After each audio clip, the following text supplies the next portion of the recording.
Assalamualaikum warahmatullahi wabarakatuh. Saya Restu Haris dengan NIM 21020950032 akan mempresentasikan tugas yang diberikan di mata kuliah elektronika analog dan digital. Yang pertama itu prinsip kerja dari dioda berdasarkan kondisi forward bias dan reverse bias. Dioda adalah komponen elektronika yang terbuat dari bahan tipe P dan N.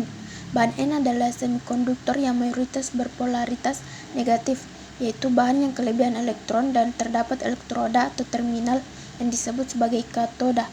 Sementara itu bahan P adalah semikonduktor yang mayoritas berpolaritas positif, yaitu bahan yang berkekurangan elektron dan elektrodanya disebut sebagai anoda.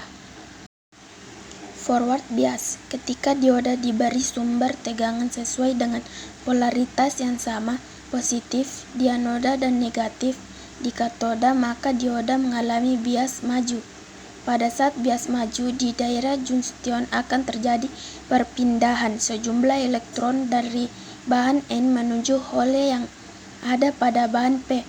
Jadi ketika hole dan elektron bebas saling mengisi, itu artinya arus listrik dari sumber tegangan terus mengalir di dioda. Dalam hal ini dioda berperan sebagai konduktor. Reverse bias, apabila konfigurasinya dibalik positif di katoda dan negatif di anoda, maka dioda sedang mengalami bias terbalik. Mengapa itu bisa terjadi? Jadi bahan P yang kekurangan elektron dan mayoritasnya hanya hole tidak bisa melewati junction karena mendapat polaritas negatif dari sumber tegangan. Selain itu, keadaan yang sama juga terjadi pada bahan N yang kelebihan elektron diberi polaritas positif dari sumber tegangan. Dengan demikian, arus listrik dari sumber tegangan tidak akan mengalir di dioda. Dalam hal ini, dioda berperan sebagai isolator. Yang kedua, prinsip kerja rangkaian penyiar setengah gelombang. Prinsip kerja penyiar setengah gelombang adalah bahwa pada saat sinyal input berupa siklus positif, maka dioda mendapat bias maju, sehingga arus mengalir ke beban, dan sebaliknya bila sinyal input berupa sinyal negatif, maka dioda mendapat bias mundur, sehingga arus tidak dapat mengalir. Dan yang ketiga itu prinsip kerja rangkaian penyiar gelombang penuh 4 dioda. Penyiar gelombang penuh dengan 4 dioda dapat menghasilkan gelombang output penuh dari satu gulungan transformator, di mana ini sangat berbeda dengan penyiar gelombang 2 dioda yang harus menggunakan transformator CT. Rangkaian penyiar jenis ini rangkaian dengan 4 blok dioda yang bekerja secara bergantian pada tiap fase sinyal sinus. Hal ini yang mengakibatkan output penyiar jenis ini sangat dengan penyiar gelombang penuh meski hanya menggunakan satu gulungan transformator. Yang keempat, cara mengukur dioda Bridge.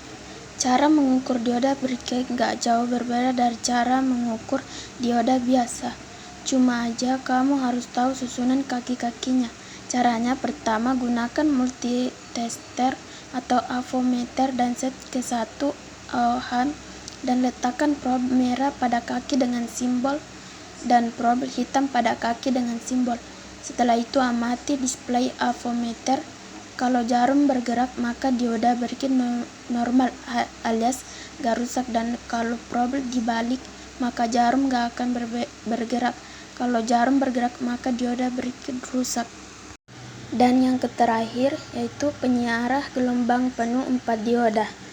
Pada transformator non-CT terdapat tegangan pada sisi A dan pada sisi B.